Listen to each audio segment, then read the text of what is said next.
아직 성령이 그들에게 임하기 이전이었습니다. 그때 어떠한 일들을 그들이 행하냐면 기도하는 중에 베드로가 갑자기 일어나서 얘기합니다. 우리가 원래 12명의 사도였는데 한 명 가룟 유다가 제갈 길로 갔다. 자살해서 결국 죽게 되죠. 한 명이 비었으니 우리가 그 자리를 대신할 사람을 세우자 라고 얘기하면서 12번째 사도를 다시금 세우는 그러한 사건이 그 사이에 적혀지는 것을 보게 됩니다. 그래서 우리는 12번째 사도가 굉장히 중요한가 보다 라고 생각하지만 솔직히 그 뒤를 보면 12번째 사도로 뽑혀졌던 마띠아라는 사람의 이야기는 그 뒤에 다시 적혀지질 않습니다. 이때만 나오고는 그 다음부터는 등장하지를 않습니다. 물론 전승에 의하면 이 마띠아라는 사람은 에티오피아에 가서 순교를 한 걸로 전승이 되어져 있습니다. 그러나 사도행전의 말씀 안에서는 이 12번째 사도가 꼭 필요해서 이때 꼭 세워야 돼서 세웠다고 보기에는 좀 부족한 부분이 있다라는 얘기죠. 성령이 강림하시기도 전에 왜 12번째 사도를 이렇게 세웠어야만 했는가? 12명의 숫자를 채우는 게 중요해서 사도행전에 보면 조금 뒤에 가본 야고보 사도가 순교하는 얘기가 제일 먼저 나옵니다. 다른 사도가 순교하는 것보다 굉장히 일찌감치 야고보 사도가 순교를 합니다. 그럼 11명이지 않습니까? 그러나 그 뒤에는 다시 12명의 사도를 채우려는 시도는 적혀져 있지 않습니다. 그렇다면 12번째 사도가 중요한 것 같지는 않은데 그럼에도 불구하고 이 성령이 강림하시기 직전에 굉장히 중요하게 왜 이 12번째 사도가 세워지는 사건이 여기에 적혀져 있을까라는 것입니다. 혹자는 이게 잘못된 일이다. 왜냐? 뒤에 사도 바울이 있는데 그 사람이 12번째 사도인데 왜 자기네들 인간 멋대로 성령이 강림하시기도 전에 12번째 사도를 자기네들이 택하느냐라고 얘기하는 부분도 있지만 그건 맞지 않습니다. 왜냐하면 이 12번째 사도를 세우는 이것이 큰 잘못이나 죄라는 그런 부분이 성경에는 나와 있지 않거든요. 이게 잘못됐다? 잘했다? 그 이야기가 아니라 하나님께서 이 일화를 성령이 강림하시기 직전 예수님이 승천하시고 난 그 다음 마치 진공 상태 같은 그런 상태에서 이 제자들이 한 행동들에 대하여 하나님은 우리들에게 무엇을 말씀하고 싶으셨는가를 오늘 우리가 한번 바라보기를 원한다는 거죠. 중요한 건 이 일이 잘못됐다, 잘됐다를 떠나서 그들이 무엇인가를 했다는 사실입니다. 더 쉽게 얘기하자면 14절에 그들이 오로지 기도에 힘썼다라고 되어 있는데 그들이 기도만 한 게 아니었다라는 것을 말씀해 주고 싶으셨다라는 것이죠. 그들이 기도하기만 힘썼다라고 한다면 바로 성령이 강림하셔도 문제가 없죠. 12번째 사도가 있든 말든 그 뒤에 어떠한 사역에서도 큰 문제는 일어나지 않을 테니까요. 그런데도 불구하고 그들이 성령이 강림하시기 전에 예수님의 사명을 받고 기도에 힘썼는데 단순히 막 앉아서 틀어박혀서 기도만 한 게 아니었다는 거예요. 뭔가 그들이 하려고 그들이 깨어 있었다는 사실에 대해서 말씀은 우리에게 알려주고 계신다라는 것입니다. 더 정확히 말씀을 드리자면 그들이 기도만 한 게 아니라 올바른 기도를 드리고 있었다라고 이해하는 것이 더 정확한 해석일 수 있을 것입니다. 우리 성도들이 이런 사명을 받고 하나님의 어떤 사명자로서 살아나갈 때 그러한 말하자면 비난을 받을 때가 있습니다. 스스로도 그런 것에 갇힐 때가 있죠. 야, 기도만 한다고 되냐? 뭘 해야지? 너 지금 기도만 하면 되겠어? 그런 비난들, 그런 스스로의 자책감들을 받을 때가 있다는 것이죠. 이럴 때 우리는 뭔가 잘못됐다라는 것을 깨달을 수 있어야 한다는 것입니다. 물론 기도만 하는 게 나쁜 게 아닙니다. 기도가 길이고 기도가 능력이지요. 그런데 그 기도가 건강해져야 한다는 사실들, 우리가 그것을 알아야 한다는 것입니다. 오늘 이 사도들은 모여서 기도를 하다가 12번째 사도를 채울 생각을 합니다. 만약에 그들의 기도가 예수님께서 성령이 너에게 임하시면 너희들이 권능을 받고 증인이 될 것이다. 우리에게 사명을 주셨으니까 성령으로 우리에게 임하시면 그때 권능을 받고 그때부터 일이 시작되는구나. 그럼 그때부터 어떤 기도를 드리시겠습니까? 우리가 1장 8절에 그 얘기를 듣고 성령이 너에게 임하시면 너희가 권능을 받고 3월 온유의 땅 끝까지 내 증인이 되리라. 그리고 예수님이 올라가셨어요. 그러고 난 다음에 여러분들 그 다음부터 어떤 기도를 드리시겠습니까? 대부분 성령을 주시옵소서. 이런 기도를 하기가 쉬울 겁니다. 그렇죠? 성령을 주시옵소서. 만약 그런 기도만 했더라고 한다면 아마 오늘의 사건은 일어나지 않았을 것입니다. 그냥 바로 2장 1절로 넘어가 버렸을 것입니다. 성령을 주시옵소서, 성령을 주시옵소서. 그럼 성령을 받는 게 중요한데 무슨 12번째 사도가 갑자기 생각날 일은 없겠죠. 성령을 받으면 되는 거고, 그럼 2장 1절에서 성령을 받으면 그때부터 일을 하면 되겠지.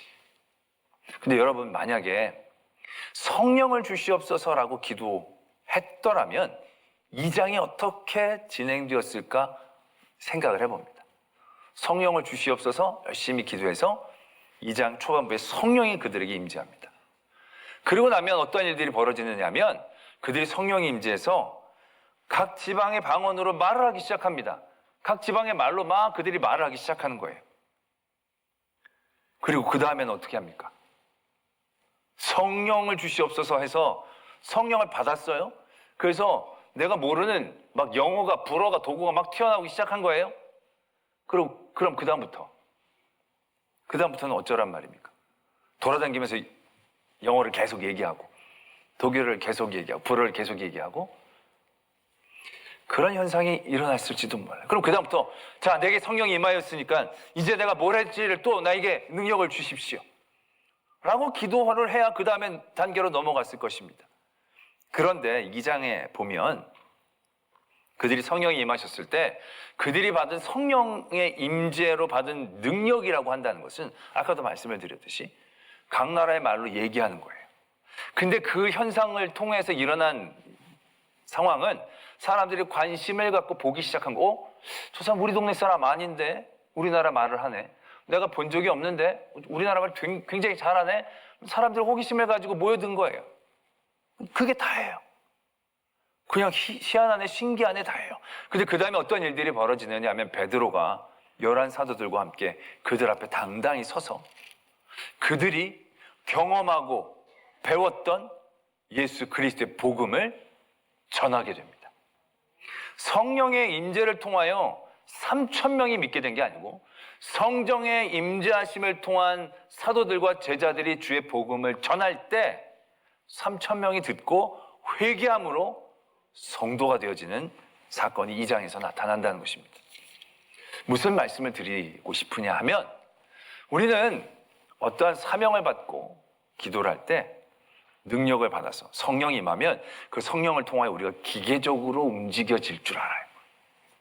그러나 이 사도들 120명, 약 120명의 성도들은 기도할 때, 특별히 베드로는 기도할 때 성령을 달라고만 기도한 게 아니었을 것 같다는 거죠. 그는 사명에 대해 깨달았다는 거죠. 아직 성령이 강림하기도 전에 그는 내가 여기서 무엇을 할 수 있습니까? 무엇을 해야 하지 않겠습니까? 내가 지금도 성령의 권능을 받지 못했지만 예수 그리스도의 제자된 우리로 뭘 지금도 할 수 있습니까? 그러한 깨어있음의 기도가 베드로에게 있었지 않았겠는가? 그러한 기도가 있었을 때 아직 성령이 임재하기 전이었지만 베드로에게 그런 감동이 생긴 거죠. 아, 우리가 이대로 있는 게 아니라 지금 우리는 능력도 없어요. 여전히 바깥은 굉장한 위협 가운데 있어요. 할 수 있는 게 없어 보여요. 그냥 기도밖에 할 수 없는 상황이에요. 기도만 하는 그런 상황이지만 베드로는 이런 상황 가운데서도 꿈틀거리고 있다는 거죠. 그래도 우리가 뭔가 해야 되지 않겠는가? 아, 예수님이 12명의 제자를 우리에게 선택해 주셨는데 한 명이 제 갈 길로 가버린 거예요. 우린 예수님이 선택해 주신 그 12명의 사도들을 채울 수 있는 일은 우리가 할 수 있지 않겠는가? 그의 기도에는 기도만 하는 것이 아니라 그 기도 안에 건강한 기도를 통하여 그의 사명을 잃지 않은 끊임없는 도전이 있었다는 사실. 우리가 그걸 발견해야 한다는 것입니다.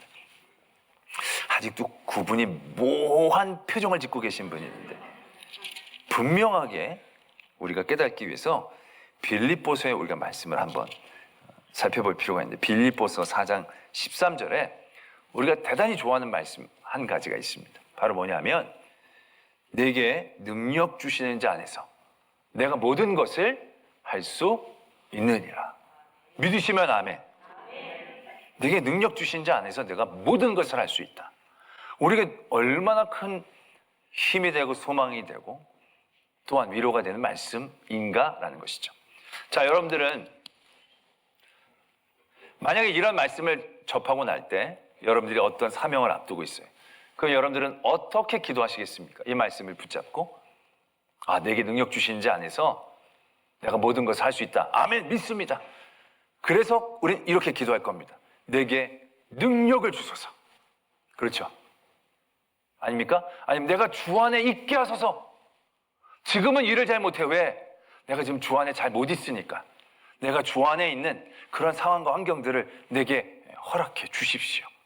내가 지금 능력이 많이 부족하니까 하나님께서 내게 능력을 주시면 내가 이제 그 다음엔 할 수 있을 것 같습니다. 이제 이러한 기대와 소망을 가지고 우리는 그런 기도를 해요. 내게 능력을 주소서. 내가 주 안에 있게 하소서. 라고 기도합니다. 사도 바울이 이렇게 고백하고 말씀을 전하게 된 배경이 12절에 적혀져 있습니다. 아마 여러분들 12절을 보시면 나는 깜짝 놀랐는데 여러분들 깜짝 안 놀랄 수도 있을 거예요. 근데 들어보시면 깜짝 놀랄 겁니다. 12절 한번 보실까요? 보세요. 나는 비천에 처할 줄도 알고 풍부에 처할 줄도 알아. 모든 일 곧 배부름과 배고픔과 풍부와 궁핍에도 처할 줄 아는 일체의 비결을 배웠노라. 12절에 이렇게 적혀져 있습니다. 만약에 13절에 내게 능력을 주소서, 내가 주 안에 있게 하소서, 그러한 기대로 내가 모든 것을 할 수 있다라는 응답을 받았더라면 12절에는 이런 말씀이 있는 게 아니고요. 내가 비천에 처할 때 하나님은 나를 그곳에서 건져주셨고, 내가 배고파서 허기져서 아무 일 하지 못했을 때 하나님은 내 배를 불려주셨고, 내가 아무것도 없어서 하나님의 일들을 하지 못할 그때 하나님이 내게 물질을 주셔서 하나님의 일들을 하게 해주셨고, 내가 너무 부요해서 교만에 빠질 때 하나님은 나를 깨트려 주셔서 겸손하게 하나님의 일들을 해주셨고, 그래서 나는 능력 주시는 자 안에서 모든 것을 할 수 있었다. 이렇게 흘러야 맞습니다. 그러나 12절의 말씀은 그렇게 적혀져 있지 않죠. 내가 비천에 처할 줄도 알고 풍부에 처할 줄도 알아. 모든 일, 배고픔, 배부름, 풍부, 궁핍에도 처할 줄 아는 일체의 비결을 배웠다. 우리 아까 13절의 말씀을 놓고 기도할 때 우리가 모든 일을 할 수 있을 그 상황을 만들기 위해, 환경을 만들기 위해 기도합니다. 환경과 상황의 변화를 위해 기도합니다. 내가 지금 일을 못할 상황인데요, 일을 할 수 있게 상황을 만들어 달라고. 내가 일을 할 수 있는 처지가 아닙니다. 일할 수 있는 처지를 만들어 달라고. 내가 지금 배고파서 일 못하니까 배부르게 해달라고. 내가 지금 배불러서 일을 못하니까 배고프게 해달라고. 우리는 우리에게 주신 사명을 감당할 때 그러한 기도를 드릴 때가 많아요. 그러한 기도를 드리면요, 우리가 어떻게 되느냐 하면 기도만 하게 돼요. 왜요? 하나님의 사명의 길을 가다가 산이 있어. 그럼 거기 주저앉는 거예요. 그리고 하나님이 산 치워줘야 내가 갑니다. 산이 치워질 때까지 난 못 갑니다. 산을 치워주소서. 산이 안 치워지면 나는 산이 안 치워져서 아무 일도 못했습니다. 이렇게 행동하게 되어지는 거예요. 그럼 진짜 기도밖에 안 하는 거예요. 거기서 가만히 있는 거예요. 그러다 보면 좀 가다가 조그만 언덕만 나와도 하나님, 나 언덕 때문에 못 가요. 내가 지금 물을 많이 안 좋아서 이 정도 언덕도 나는 안 돼요. 적어도 하나님이 일하려면 아주 깨끗하고 쉽게 시온의 대로를 쫙 펼쳐주셔야 되지 않겠습니까? 그러면서 맨날 언덕을 없애주세요. 언덕을 없애주세요. 그렇게 기도하고 주저앉아 있게 되는 거죠. 그런 사람들을 보면서 사람들은 그렇게 얘기하는 거예요. 너 기도만 하느냐? 왜 기도만 하느냐? 너 이렇게 가만히 앉아있으면 안 되는 거 아니냐? 아니야. 능력 주시는 자 안에서 모든 일을 할 수 있는데 내가 지금 능력이 없어서 못하는 거야. 능력 주시면 그때 해도 돼. 하나님의 사명은 그런 거니까. 빌립보서에서 사도 바울을 통하여 주신 하나님의 은혜는 그러한 종류의 은혜가 아니었다는 거죠. 상황과 환경을 바꾸어 하나님의 일들을 할 수 있는 상황 가운데에서 하나님의 일들을 저절로 하게 되어진 상황을 만들어내는 그런 구조의 사명이 아니었다는 얘기죠. 이 사명자는 산이 있어요. 기도합니다. 갈 수가 없어요, 솔직히. 산을 파낼 수도 없고 돌아갈 수도 없고. 그러나 거기서 이렇게 기도합니다. 하나님, 산 너머의 일이 아니라 산 앞에서 내가 할 일이 없습니까? 내가 여기서 하나님의 일들을 해낼 것은 없습니까? 나처럼 못 넘어간 사람들을 격려하는 일을 할까요? 그러한 기도가 되어지는 거죠. 사도 바울은 그렇게 하나님의 사명을 감당하는 기도를 들었다는 거죠. 사도 바울이 전도여행을 다니면서 늘 시온의 대로를 걸었던 건 아닙니다. 얼마나 많은 환난과 핍박과 어려움들, 멈춤들이 그들의 삶의 자리에 있었겠습니까? 그때마다 이것 때문에 못하고 저것 때문에 못했다면 사도 바울은 정말 한 걸음도 나가지 못했을 것입니다. 그리고 그것에서 아무것도 하지 않고 있었을 것입니다. 그러나 사도 바울은 이렇게 얘기하죠. 어떠한 상황과 환경에 처하든지 간에 내가 일체의 비결을 배웠다. 어떠한 상황과 환경 가운데에서도 하나님의 사명은 늘 있었더라. 어떠한 상황과 환경 가운데에서도 내가 못하고 잘하고의 상황을 떠나 그곳에서 내가 할 수 있는 일을 하나님이 주셨더라. 사도 바울이 깨달았다는 것은 그것이었다는 얘기죠. 그리고 기도하고 찬양, 왜 거기서 그렇게 찬양합니까? 죄수들 들으라고. 죄수들 들으라고. 그때 문이 열렸더니 바로 반응한 게 아니죠. 상황과 환경이 바뀌었다고 낼름 거기에 반응한 게 아닙니다. 하나님, 무엇을 원하십니까? 이제 내가 어떻게 하리이까? 환경과 상황 탓을 하는 게 아니고 그 곳곳에서 하나님의 일들에 대하여 그가 겸손하게 무릎 꿇고 기도하고 그 건강한 기도를 통하여 간수를 바라보게 된 거죠. 그들을 발견한 간수가 대뜸 뭐라고 합니까? 내가 어떻게 하면 좋겠습니까? 너와 내 집이 예수 그리스도를 믿어라. 구원받아라. 그리고 놀라운 하나님의 일들이 시작되어졌다라는 것입니다. 이것이 그리스도의 사명을 하는 사람들입니다. 그 사명을 위해 기도하는 건강한 모습이 되어져야 한다는 것이죠. 우리는 늘 하나님의 상황과 환경들이 권능이 임하시면 그때부터 나는 권능이 안 임하셨으니까 그냥 가만히 있어도 되는 것처럼. 사명은요, 그런 게 아닙니다. 사명은요, 그 이전부터 우리에게 주신 예수 그리스도의 사랑으로 시작되어진 거죠. 은혜였기 때문에 그 은혜가 은혜되기 위해 우리가 깨어있어야 하는 것입니다. 권능이 중요한 게 아니라 주의 사랑으로 우리에게 주신 그 은혜가 중요한 것이기 때문에 그 권능이 임하기 이전에 내가 지금 이 자리에 살 수 있는 것에 대한 끊임없는 사랑의 고백들이 되어져야 한다라는 얘기죠. 성령이 강림하기 이전이었지만 하나님을 위해, 예수 그리스도를 위해 무엇을 해야 한 것인가에 끊임없는 깨어있음이 베드로에게 이런 도전을 하게 한 거죠. 큰 일은 아니었어요. 대단한 일은 아니었어요. 선교의 큰 획을 바꾸는 큰 일은 아니었어요. 그러나 그들이 기도만 하지 않았다. 건강하게 기도했다. 사명으로 그 일들에 대해 늘 깨어있었다.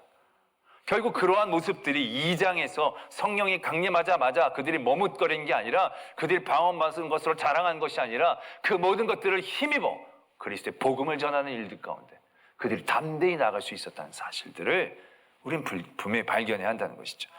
우리가 기도만 하면요, 능력 주실 때 우리는 거기서 또 멈췄을 겁니다. 한 걸음밖에 나가지 못하고 아무것도 못할 것입니다. 그러나 정말로 우리가 진정한 사명을 안다면 건강한 기도를 해야 한다는 거죠.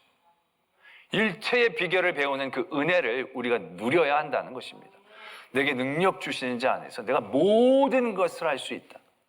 상황과 환경을 뛰어넘어 내가 있는 모든 상황과 환경 그 자리에서 하나님의 일들을 발견하고 내게 할 일이 있고 그 일들을 할 때 나는 사명을 감당하는 것이고 주의 큰 도우심을 받게 되어지는 것을 우리는 분명히 알아야 한다는 것입니다. 그러한 모습을 하나님께서는 사도행전 이 1장의 모습을 통하여 우리에게 도전하고 계십니다. 그리고 그러한 모습이 얼마나 건강하게 이루어지는지를 그대로 적고 있습니다. 베드로는 뭘 해야 될지 고민하죠. 근데 한 명이 비었으니까 한 명을 채워야 되겠다. 내가 감동을 받았습니다, 지금.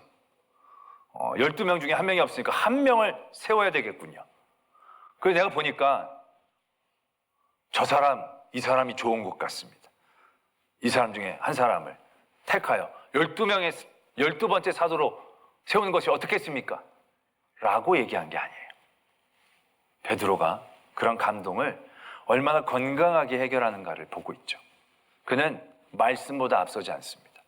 말씀에 가룟 유다가 이렇게 될 것이 이미 예고되었고 그를 대신해야 할 것이 말씀에도 적혀져 있습니다. 이제 우리가 어떻게 할까요? 그러면 예수님이 우리에게 출입하셨을 그때부터 우리와 함께 했던 그 사람, 예수님의 승천 때까지 우리가 보고 느꼈던 것들을 함께 공유했던 사람, 그런 사람을 택합시다. 회의를 합니다. 말씀보다 앞서지 않습니다. 그러고 나서도 결정을 그들이 내리질 않습니다. 두 사람을 뽑아 한 사람을 택하시게 합니다. 오늘 보면 두 사람이 바사바라고도 하고 유스도라고 하는 요셉이, 하나는 마띠아라. 두 사람인데 한 사람은 요셉이고 한 사람은 마띠아예요. 근데 요셉은 설명이 길어요. 바사바라고도 하고 유스도라고 하는 요셉이에요. 얘는 마띠아예요. 느낌이 어떻습니까? 뭔가 이 사람이 더 많이 얘기되어졌기 때문에 뭔가 더 주요한, 많이 일했던, 그리고 라틴 이름도 있고 히브리 이름도 있는 거 보면 뭔가 두루두루 능력도 괜찮은 것 같은, 어떻게 보면 사람들은 이 사람이 더 적합하고 이 사람이 더 앞섰다라고 생각할 수 있는 그러한 사람, 그게 요셉이었어요. 그 마띠아는 어떻게 보면 그들에게 있어서는 차선일 수가 있었던 사람이에요. 그런데 그들은 결정하지 않죠. 하나님의 뜻을 묻습니다. 그리고 그 뜻 가운데 제비를 뽑아 마띠아를 세우고 그들을 받아들여지는 순종의 모습을 보여주고 있다는 얘기죠. 이거 굉장히 건강한 모습이라는 얘기죠. 우리 가운데 보면 그런 분들이 적잖아요. 기도만 하는 분들, 건강하지 않게. 건강하게 하나님 앞에 사명에 대한 기도라는 게 아니라 기도만 하고 상황과 환경만 탓하는 분들이 있는가 하면, 어떤 분들은 자기 혼자 성령을 받아가지고 독단적으로 자기만 성령의 은혜를 받아서 그것들을 가르치고 얘기하려고, 그래서 그 일, 자기 일이 성령이 마치 자기에게 준 일인 것처럼 행동하는 경우들이 적지 않아요. 사명이라고 얘기하면서. 그러나 오늘 베드로의 모습은 얼마나 하나님 앞에 겸손하고 조심한가를 발견할 수 있죠. 내가 기도했더니 감동이 왔습니다. 12번째 사도를 세워야, 이게 아니라는 거죠. 하나님의 말씀을 통해 깨닫는 거죠. 그리고 그가 연장자이고 사도 중에 제가 앞선 사람이니까 둘 중에 하나, 내가 임명, 이게 아니라는 거예요. 우리가 함께 모여 세우고, 그리고 그 다음에도 결국은 하나님께 그 모든 것들을 맡고는. 이거는 예수님도 그러하셨어요. 예수님은 자기의 능력, 자기의 권위가 없으셔서 그런 게 아니에요. 그러나 예수님은 철저히 하나님의 말씀보다 앞서지 않았어요. 사단에게 시험을 당할 때에도 예수님은 자기의 능력으로 사단을 얼마든지 부끄럽게 하실 수 있으셨을 거예요. 그러나 예수님은 하나님의 말씀보다 앞서지 않으셨어요. 말씀으로 사탄을 대하고, 말씀으로 그를 부끄럽게 하고, 말씀으로 그를 내어 쫓으셨다는 거예요. 말씀 앞에 그가 겸손히 있으셨다는 거죠. 그리고 최후에 가서도 결국 그의 사명이었지만 그의 사명 앞에 그의 뜻을 내려놓죠. 하나님의 뜻보다 앞서지 않습니다. 사도행전에 보면요, 성령의 역사를 통하여 일들이 많이 이루어집니다. 그러나 성령의 한 사람의 독단적인 은혜로만 이루어지는 게 아닙니다. 회의를 통하여 그 일들이 이루어지기도 합니다. 모든 교회 공동체 안에 그 일들이 함께 고민되어지고 함께 해석되어지고, 예수 그리스도의 말씀을 깨닫고 주신 말씀을 그 안에서 하나님의 말씀을 전하고 그 일들을 감당하는 모습들을 보게 한다는 거죠. 바로 이것이 건강한 사명자의 모습이 되어진다라는 것입니다. 오늘 12번째 사도, 그 12번째 사도가 세워지는 그 사건의 중심을 오늘 우리가 본받기를 원합니다. 건강한 사명의 기도를 드리기를 원합니다. 환경과 상황을 바꾼 그 다음에 하려는 기도가 아니고, 그래서 기도만 한다는 비난을 받지 않기를 소망합니다.